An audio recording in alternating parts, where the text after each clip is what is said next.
par nos louanges à l'Académie de musique. Jésus doit être adoré dans les nations, par nos vies saintes et remplies du Saint-Esprit. Nous ordonnons à tous les peuples, aux hommes de toute langue,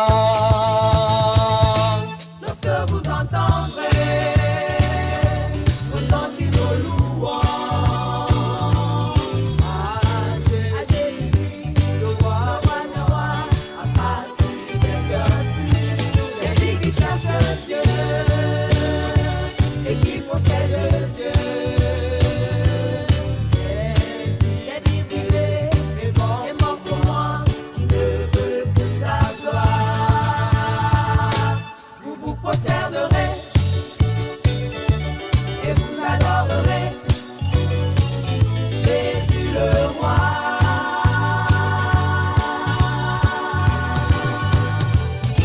Lorsque vous entendrez retentir nos louanges à Jésus-Christ, le roi des rois, à partir des cœurs purs, des vies qui cherchent Dieu et qui possèdent Dieu.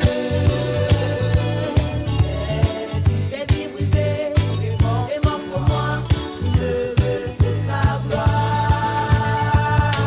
Vous vous prosternerez et vous adorerez le Seigneur Jésus-Christ.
Chers téléspectateurs, c'est un miracle de vous avoir en vie et en bonne santé cette semaine.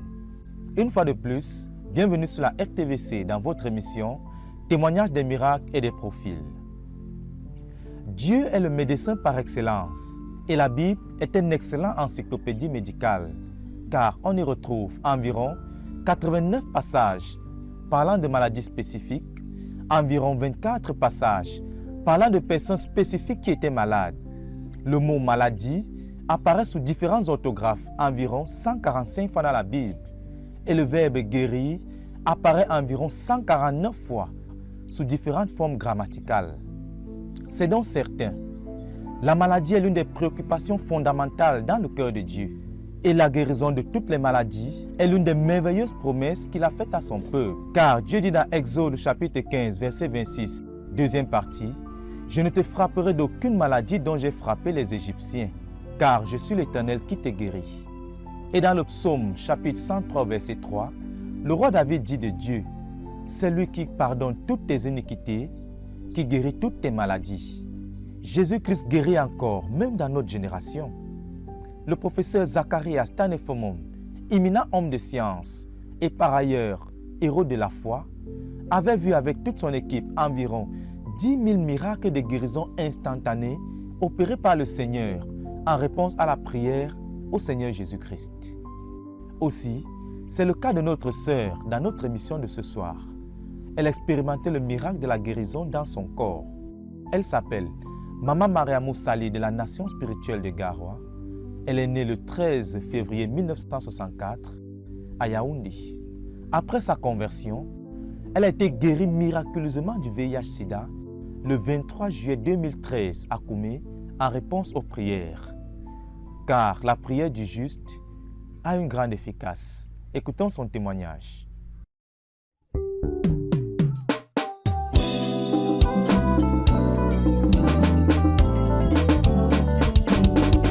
Il va exaucer toutes tes prières. Il va exaucer toutes tes prières. Après tant d'années d'intercession, Jésus va exaucer toutes tes prières. Prie pour ta santé sans te relâcher. Il va exaucer toutes tes prières. Après tant d'années d'intercession, Jésus va exaucer toutes tes prières. Je me suis croisée avec le père de mes enfants actuels. J'ai eu 3 enfants avec lui. Il travaillait là à la Sokoton. C'est comme ça qu'on s'est croisés. Et je ne savais pas qu'il n'était pas sérieux. Je croyais que bon, il était comme ça. Parce que moi, en matière de sexe, là, je n'étais pas là. Et donc lui sortait. Quand j'étais avec lui, il me montrait qu'il était sérieux, il sortait. Et c'est comme ça qu'il est allé, il a porté la maladie. Il est venu. Et je voyais comment il fondait. Il avait les taches au corps, il fondait, tout ça. Je lui demandais que comment ton corps, là, il faut aller faire les examens. Quand le jour que j'ai dit ça, il m'a tapé. Il m'a tapé. Il n'a pas voulu. Et un jour, il voyait que j'étais fâchée. Un jour, il m'a amené les faux résultats. Il m'a montré, il me dit que voici les résultats que le docteur lui a donnés. Donc, il avait les amis qui étaient les infirmiers. Ils ont fait les faux résultats. Il m'a amené ça, j'ai regardé. Quand j'ai regardé, je n'étais pas inspirée de ces résultats-là. Après, j'ai dit que bon, comme ça, à mon tour, je vais aller faire l'examen. Il m'a encore tapé, il me dit que pourquoi je vais aller. Il amène les résultats ici. Maintenant, je dis que je vais aller. C'est comme ça que 2 jours après, je suis allée faire mes examens. Quand je suis arrivée voir le docteur, il me dit que qu'est-ce que je suis venue faire. J'ai dit que je suis venue faire mes examens. Il dit quel examen? J'ai dit que l'examen du VIH. Il me dit que comment je peux me porter comme ça, venir faire l'examen du VIH? Je lui dis que c'est moi qui veux. Il dit que maintenant, si c'est positif, là, je veux faire comment? J'ai dit que Dieu est grand. Parce que je sais que j'étais religieuse, mais je sais que Dieu existe. J'avais la foi en Dieu. J'étais une choriste. Mais au fond du cœur, je n'avais pas Jésus dans mon cœur. C'est comme ça que quand il m'a envoyé au laboratoire avec les papiers, quand je suis allée au laboratoire, j'ai fait tous les examens. Après, on m'a dit d'aller attendre dehors. Je suis allée attendre. Quelques instants après, on a amené l'enveloppe sous pli fermée. On a remis au docteur. Quand il a ouvert, il a vu les résultats. Il m'a appelé. Je suis entrée dans son bureau. Maintenant, il me dit que bon, madame, maman, j'ai vu vos résultats. Ce n'est pas bon. Vous êtes infectée. Dès qu'il m'a dit ça, je me suis agenouillée dans son bureau. J'ai commencé à prier. Étant religieuse, j'ai commencé à prier, mais j'avais Jésus dans mon cœur, puisqu'en 1979, j'ai cru à la CMC, chez le frère Gado Joseph. Mais je continuais toujours dans ma religion. Alors je me suis agenouillée dans son bureau. J'ai dit que Seigneur, tu es Dieu. Je remets tout cet état de santé entre tes mains. Je sais que toi seul peux faire ton miracle. Et le docteur m'avait dit qu'il n'y a pas de traitement, que c'est fini comme que quand tu es malade comme ça, là, c'est fini pour toi. Il m'avait dit ça. Alors, c'est comme ça que il m'a dit de rentrer avec les résultats, d'aller montrer au père de mes enfants. Je suis rentrée avec les résultats, je suis allée lui montrer. Quand je suis allée lui montrer les résultats, c'est comme ça qu'il m'a tapé, jusqu'à me casser une dent. Il m'a tapé, il me dit qu'il m'a envoyé à l'hôpital. Pourquoi je suis allée à l'hôpital? Donc il connaissait, il ne voulait pas. Donc il voulait me finir. Son grand-père l'a appelé, ils sont venus ensemble, ils sont allés voir le docteur. C'est comme ça que le docteur a dit qu'il fait aussi ses examens. Quand il a fait les examens, au laboratoire, on a trouvé qu'il était infecté aussi. C'est comme ça que le docteur a dit qu'il ne sait pas, il y a quand même les ARV. Mais quand on trouve que ce n'est pas à un niveau avancé, là, quand ce n'est pas encore avancé, on peut te mettre sous Bactrim. C'est ce qu'il nous a dit. Maintenant, il dit que quand cela ne tienne, je vais vous envoyer au centre Pasteur pour faire les examens, pour voir à quel niveau la maladie se trouve. Parce qu'on ne peut pas vous mettre sous traitement comme ça, là, on voit à quel niveau, donc ça a les étapes. On voit à quel niveau la maladie se trouve pour vous mettre sous traitement. C'est comme ça que il nous a envoyés au centre Pasteur. Il n'a pas voulu aller avec moi. Je suis allée moi seule au centre Pasteur. Je suis allée moi faire mes examens et tout. Quand j'ai fait, le centre Pasteur m'a dit de revenir chercher mes résultats vendredi.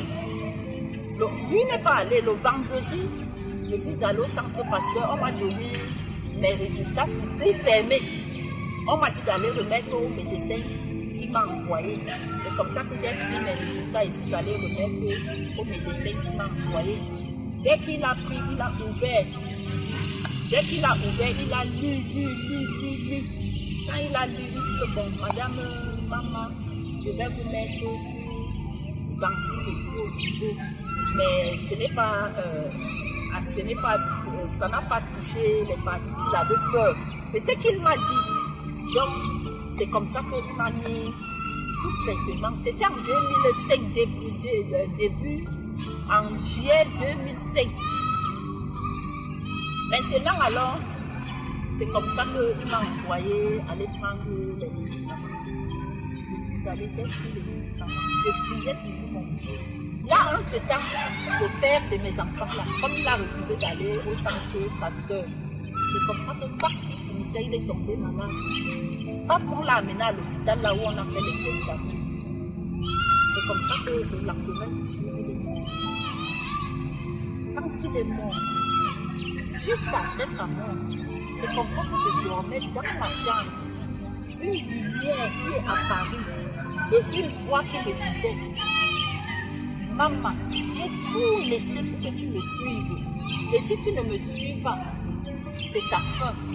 Je me suis levée en sursaut. Quand je me suis levée en sursaut, c'est comme ça que j'ai eu une pensée. J'avais une amie qui était à la CNCI qui s'appelait Antoinette Sidi. Elle est morte. Maintenant, elle travaillait là au marché, dans les trucs informatiques. Au seuil de sa porte, dès qu'elle m'a vu, elle dit que maman, j'ai la chair de poule quand je te vois. Je veux que tu rentres vite dans la maison du Seigneur. Je ne sais pas si c'est du bien de toi ou du mal. Rentre vite dans la maison du Seigneur. J'ai dit que ouais, attends, je vais te dire ce que je suis venue te dire. Elle dit non, elle ne veut même pas entendre. La chose qu'elle me dit maintenant, là, que je rentre dans la maison du Seigneur. C'est comme ça que je suis rentrée. J'ai dit aux enfants que moi, aujourd'hui, là, je vais aller à l'église. 17h était passé, elle était déjà allée à l'église. Quand je suis allée, je suis entrée, je l'ai trouvé là-bas. J'ai trouvé le pasteur Paul Bello que je connaissais depuis. J'ai trouvé Antoinette Zibi elle-même, j'ai trouvé la sœur Christina Marcel B et les autres, tout le monde. Eux-mêmes étaient étonnés. Maintenant, le lendemain matin, autour de 8h30, 9h, donc dès que le pasteur m'a vu, lui-même a été impressionné. C'est comme ça qu'il a dit à Antoinette de m'appeler. La sœur Antoinette Zibi m'a appelé. Elle me dit que maman, tu es là. J'ai dit oui. Elle dit qu'est-ce que tu peux venir? J'ai dit d'accord. Puis arrivé là-bas, elle me dit que le pasteur veut te voir. faut aller chez lui au plateau. Quand je suis arrivée dans sa maison, je l'ai trouvé, il était très content. Et j'ai trouvé son épouse aussi, ils étaient très contents, ils m'ont accueilli. Et quand ils m'ont accueilli, la première des choses qu'il m'a dit, il dit que maman, Dieu te donne une grâce, une chance pour le servir. Si tu t'amuses, c'est sorti de sa bouche comme ça. Et j'ai dit que ça encore c'est Dieu qui me parle encore. Je n'ai ri. Quand il m'a conduit au Seigneur, quand j'ai dit amen, j'ai senti comment le fardeau est descendu. Pap. C'est comme ça que c'était le 22 octobre que j'ai cru, 2005. J'ai vu que je passais le temps dans les vanités. J'ai vu comment les gens prient, cherchent Dieu. Je me suis mise à pleurer toute la nuit à l'église. Donc, le Seigneur s'était saisi de moi. Et c'est comme ça que moi, alors, j'étais encouragée. Et même à l'église, quand on demandait qui est malade, je me levais. Je disais que voilà, je suis comme ça, je suis malade. Quand le frère Zach venait même à Garoué, il priait pour moi. Il a prié pour moi, je crois, 3 fois. Et la première année, quand nous sommes allés même à l'UNPJ à Yaoundé, c'était en 2007. J'étais parmi. Et il a prié toujours pour moi. Et c'est comme ça que les frères à Garoué priaient pour moi toujours. Et le Seigneur, un jour je dormais parce que c'était ma supplication devant Dieu. Je m'agenouillais chaque jour devant Dieu, je priais, je passais mon temps à prier, à chercher Dieu, à prier. Et le Seigneur un jour m'avait dit qu'il va me guérir. Mais je ne savais comment ça devait se passer. Et je savais que comme il a dit, il va le faire. Mais comment alors, je ne savais pas. Et c'est comme ça que quand on a commencé l'UNPJ ici, c'était en 2010, je crois, ici à Koumé. Les premiers cours de l'UNPJ, c'est nous qui avons commencé ici. Alors le frère Aladoum Victor, c'est comme ça que quand on avait demandé les gens qui sont malades, je n'ai pas caché, j'ai dit. C'est comme ça qu'Aladoum Victor m'a appelé, le frère Aladoum. Il a dit que bon, nous sommes ici pour une semaine. La sœur maman, je veux prier pour toi chaque jour que Dieu a créé. C'est comme ça que chaque jour de l'UNPJ, là, quand on finit la réunion de l'UNPJ autour de 20h, je reste là à la salle. Le frère Aladoum, 20h30, 21h, il vient. Il prie pour moi, il prie. Il a fait comme ça pendant 7 jours. Il priait pour moi que le Seigneur guérit, la soeur maman guérit. Il a prié pour moi jusqu'à le faire à la Double. Maintenant, quand on a fini la retraite, je suis rentrée à Garoué. Mais c'est en 2013 que le jour-là est arrivé. Et ce jour, c'était ici à Koumé. Toujours, nous étions dans la grande salle là. Nous sommes venus, c'était la 3e année du cours de l'UNPJ de 3 ans. Dans la nuit, autour de 19h45, 20h moins, maman Émilie a dit que ouais, il y a les veuves, on va prier pour les veuves qui sont malades, les veuves qui ont perdu leur mari, qui sont malades, on va prier pour eux. Si tu es veuve, lève-toi, on va prier pour toi. Le frère René était là, René Pico. Et on a dit que tous les anciens qui étaient avec le frère René, ils viennent imposer les mains. C'est comme ça que directement, maman Émilie a dit que on commence par moi. On m'a appelé. Maintenant, quand on m'a appelé, je suis venue. Le frère René, ils m'ont imposé les mains, ils ont prié. Commandé au virus de disparaître. Ils ont prié pour moi. J'ai senti comment le fardeau est parti. Tout ça, je ne savais pas que c'était déjà ma délivrance. Le jour qu'on a prié, je dormais autour de 2h du matin. Quelqu'un est venu en blanc. Quand il est venu en blanc, il a retiré quelque chose en moi. Une force est sortie. J'ai sursauté. J'ai dit Seigneur. Maintenant, les gens qui étaient là dans la salle là, tous les gens qui étaient dans la salle là, se sont réveillés. Ils disent que c'est quoi, maman? J'ai dit que non. J'ai eu une visitation tout de suite. C'est comme ça que j'allais tomber même de l'étage là pour en bas, mais je ne suis pas tombée. Le Seigneur m'a retenue. C'est comme ça que directement une pensée est venue. Qu'aujourd'hui je t'ai guéri. J'ai sursauté, j'ai dit Seigneur, merci pour ma guérison. Merci pour ma guérison. Merci pour ma guérison. J'ai dit maintenant au Seigneur que Seigneur, tu mérites 5000 actions de grâce. Le Seigneur dit que non, tu dois me faire 15 000 actions de grâce. C'est comme ça que dès que le Seigneur m'a dit ça, je me suis retrouvée, je suis revenue en moi-même. Quand je suis revenue en moi-même, c'est comme ça que je me suis encore couchée. J'ai commencé à rendre grâce au Seigneur, coucher même. Seigneur, merci. Merci pour ma guérison. Merci pour ma guérison. Merci pour ma guérison. C'était le 23 juillet 2013, ici à Koumou. Maintenant, j'entre le matin du 24. J'entre maintenant dans la salon avec vous. Dès que je pars, la première des choses que je fais, j'achète mon gros cahier pour rendre grâce au Seigneur, comme il m'a dit de rendre 15 000 actions de grâce. Dès que je prends le gros cahier là, je commence, Seigneur, merci pour ma guérison du sida. Seigneur, merci pour ma guérison du sida. Et jusqu'à j'ai fini les actions de grâce que le Seigneur voulait. C'est comme ça que j'ai pris ces actions de grâce là. Je me suis agenouillée. J'ai déposé les actions de grâce là au pied du Seigneur. J'ai déposé tout. C'est comme ça que j'ai été. Donc, jusqu'aujourd'hui, je n'ai plus rien ressenti, même les malaises, les quoi que je sentais avant que le corps a fait ceci, le corps, rien.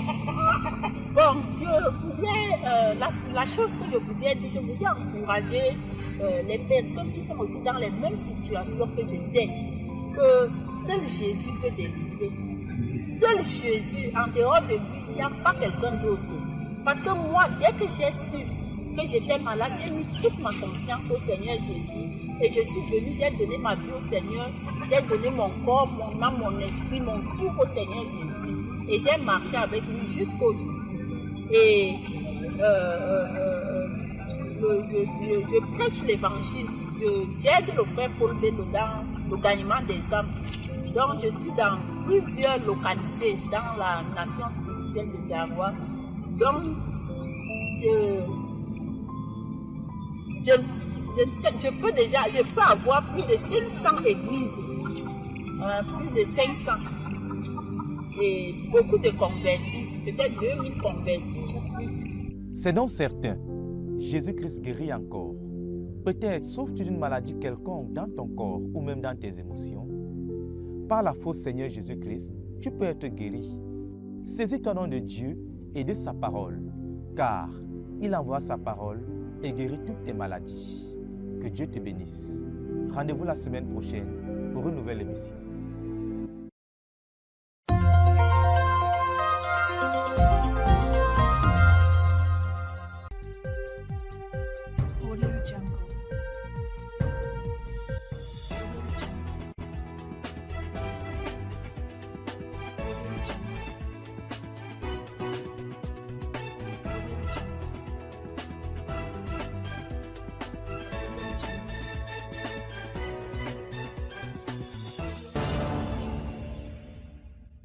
C'est l'heure du journal. Chers téléspectateurs, vous regardez la radio-télévision Voix de la Croix et vous faites bien. À la une cette semaine, la tenue au Ghana de la convention annuelle de la communauté missionnaire chrétienne internationale du 18 au 21 avril 2019. L'organisation de la 16e session de l'Open Mic à Londres le samedi 20 avril 2019 et la retraite de formation des dirigeants de la CNCI Ouganda à Kampala du 18 au 12 avril dernier. Mesdames et messieurs, voilà pour les titres, le développement dans un instant.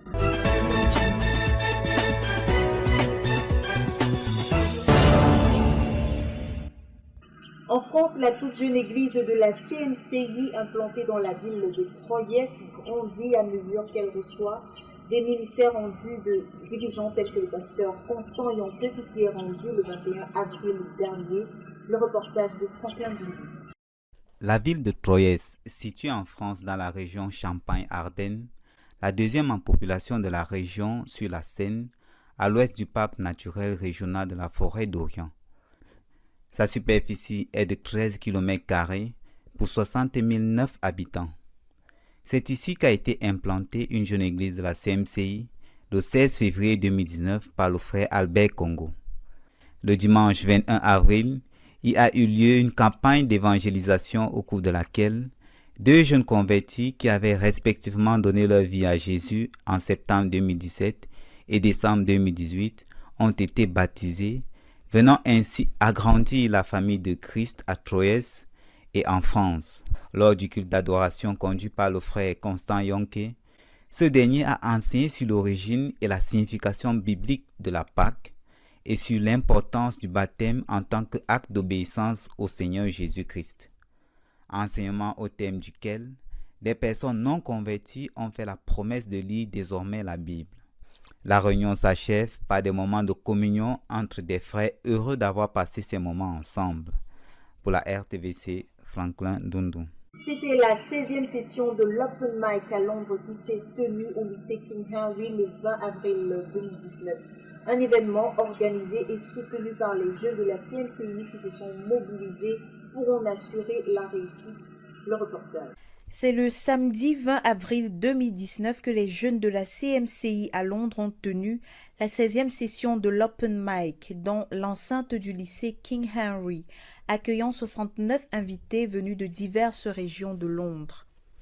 L'Open Mic est un événement évangélique qui a vu le jour à Londres en 2011. Il a pour objectif d'atteindre par l'évangile les jeunes de la nation à travers des chants, des poèmes et autres moyens artistiques.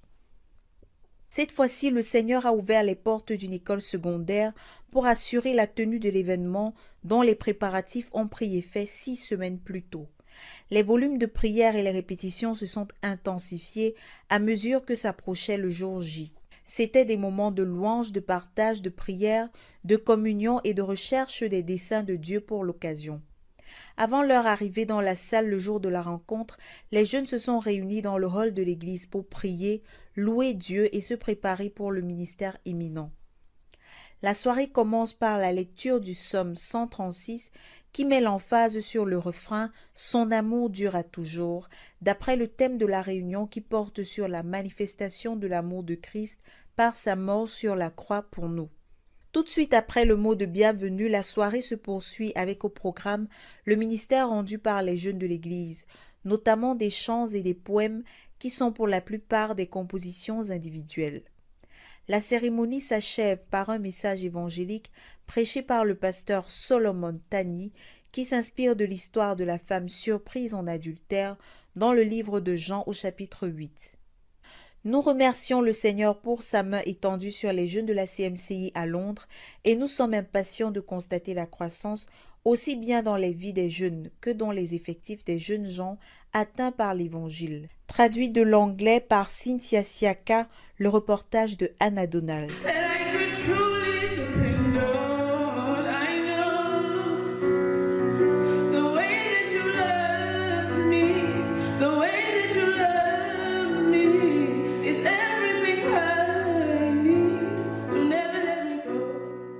La retraite de formation des dirigeants qui s'est tenue à Kampala du jeudi 8 au lundi 12 avril a rassemblé des participants venus non seulement des localités d'Ouganda, mais aussi du Sud-Soudan et du Kenya, le reportage de Franklin Dundu. Au cours du week-end de Pâques du jeudi 8 au lundi 12 avril, a eu lieu une retraite de formation portant sur la croissance de l'Église au quartier général de la CMCI, situé à Kampala en Ouganda. Elle a rassemblé des dirigeants de l'œuvre en Ouganda et des missionnaires venus du Sud-Soudan et du Kenya. Le pasteur Michael Nisome a enseigné les dirigeants rassemblés sur l'amour pour Dieu, le leadership et les saints et, en tant que facteur primordial pour le succès, un cœur qui aime. Il met l'emphase sur la nécessité de développer une passion pour plaire, élément critique pour l'avancée et la croissance du ministère. Il a également enseigné sur le besoin de l'intimité avec Dieu et la nécessité d'être un vrai fils. La retraite a été une opportunité de faire le point sur les objectifs fixés au début de l'année, d'où les rapports des différents champs de mission. Les dirigeants d'un ministère florissant aux lycéens, dans la partie est de Bouzia, avaient partagé leur expérience lors de la retraite de fin d'année en 2017, Ils avaient envoyé des lettres à plusieurs lycées de Busia pour demander un entretien avec les élèves. Et en l'espace d'un peu plus d'une semaine, 21 écoles ont été visitées et plus de 1700 élèves conduits au Seigneur. Comme résultat, des assemblées de la CMCI ont été implantées dans 3 écoles dans lesquelles les élèves ont été enseignés, tout ceci en majeure partie dans le biais du cours biblique par correspondance. Comme résultat, des assemblées de la CMCI ont été implantées dans 3 écoles dans lesquelles les élèves ont été enseignés, tout ceci en majeure partie par le biais du cours biblique par correspondance. Au moment de la retraite des dirigeants, 651 élèves avaient achevé la première leçon du chemin de la vie et 193 avaient achevé les 7 leçons. 3 nouvelles écoles avaient également été atteintes, abritant chacune des assemblées actives. En janvier de cette année, le pasteur Michael et son équipe ont effectué une visite de suivi à Busia pour découvrir les maisons de quelques étudiants qui avaient cru grâce au cours biblique par correspondance et pour atteindre leur famille avec l'évangile du Seigneur Jésus. Ce faisant, 19 foyers ont été visités dans 17 villages. Plus de 506 personnes ont reçu l'évangile qui leur a été prêché, 275 ont cru et 8 lieux ont été ouverts à l'implantation des églises. Émus par ce témoignage, les frères du Sud-Soudan ont fait le rapport selon lequel, après la retraite de fin d'année 2017, eux aussi avaient entrepris de rendre ministère aux étudiants et qu'au moment de leur venue en avril, ils avaient pénétré au moins 15 écoles et une université pour un total de 243 étudiants ayant cru, surtout dans la localité de Yé. En plus du ministère rendu dans les lycées, nos frères du Soudan ont réalisé une croissance des effectifs dans leurs centres. Dans 2 nouveaux lieux atteints, ils ont enregistré un total de 1600 nouveaux membres. Pour ce qui est de la Hope Clinic à Yé, 6 femmes qui étaient auparavant stériles ont conçu au cours de la retraite des dirigeants.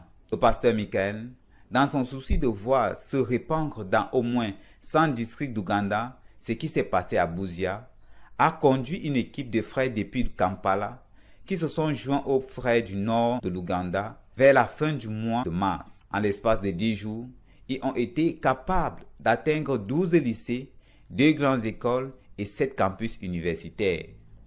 Ils se sont entretenus avec les élèves au sujet de leurs études et de l'excellence spirituelle. Le pasteur a insisté sur le fait que le succès ne se limite pas à passer des examens, mais c'est aussi être un modèle dans le caractère et dans l'excellence académique. Au sujet de l'excellence académique, les élèves ont été enseignés sur les 4 facteurs qui favorisent une réussite à 100%, à savoir un but clair, le travail dur, le compte rendu et les talents. En se servant de son exemple et ceux d'autres personnes, il a encouragé les étudiants à être centrés sur un but et à exceller dans leurs études. Pour la RTVC, je suis Franklin Dundu. Cette année, la convention de la CMCI Ghana a porté sur le thème la mort de Jésus-Christ et son impact sur ses disciples. Du 18 au 21 avril à Accra, elle a rassemblé plus de 400 participants. Les détails dans ce reportage. La CMCI Ghana a tenu sa convention annuelle pour la période de Pâques du jeudi 18 au samedi 21 avril 2019 à Accra, avec pour thème la mort de Jésus-Christ et son impact sur les disciples. Au nombre des orateurs, le missionnaire international de la CMCI au Ghana, le pasteur Wilfrid Lekunze et son épouse, la sœur Betty, de même que le pasteur James Angwa et le frère Bernard, originaire du Congo. La convention a débuté le jeudi soir avec des louanges, de l'adoration et la communion fraternelle pour accueillir les frères venus d'autres régions du Ghana. Le vendredi matin, le ministère rendu par le frère Wilfrid Lekunze a mis l'emphase sur le besoin pour les frères d'être des disciples du Seigneur Jésus afin d'être capables en retour de faire des disciples pour le Seigneur. Lors de cette session, plus de 20 participants donnent leur vie à Christ. La soirée de ce même vendredi est consacrée au ministère de guérison et délivrance dirigé par le pasteur James Angwa et une équipe de missionnaires nationaux. La puissance du Seigneur Jésus-Christ est descendue et plusieurs ont été délivrés des démons, tandis que d'autres recevaient du Seigneur la guérison. L'enseignement dispensé le samedi matin par le frère Bernard s'est appesanti sur la nécessité de connaître Jésus-Christ d'une manière personnelle afin de pouvoir le donner aux autres. En outre, il encourage les frères à demeurer fermes dans les moments difficiles, à l'exemple de Job, car, a-t-il ajouté, cela fait partie de la foi chrétienne, et le Seigneur rachètera et restaurera certainement ce qui avait été perdu.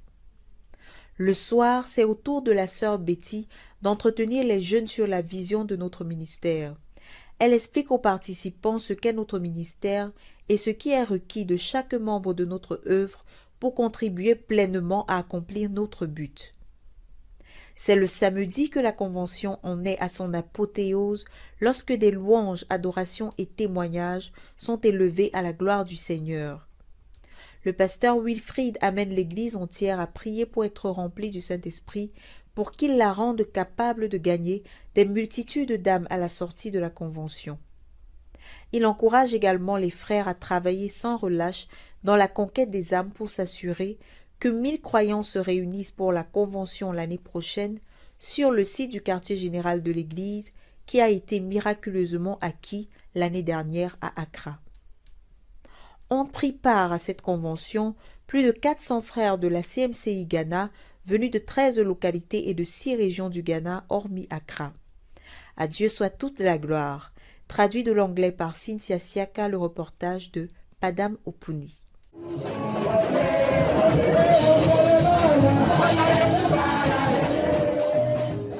Nous souhaitons, avant de clôturer ce journal, rappeler à nos téléspectateurs de nous envoyer leurs témoignages d'intervention divine à l'adresse email Testimonies for Praise pour la parution du prochain livre sur la main de Dieu dans notre ministère.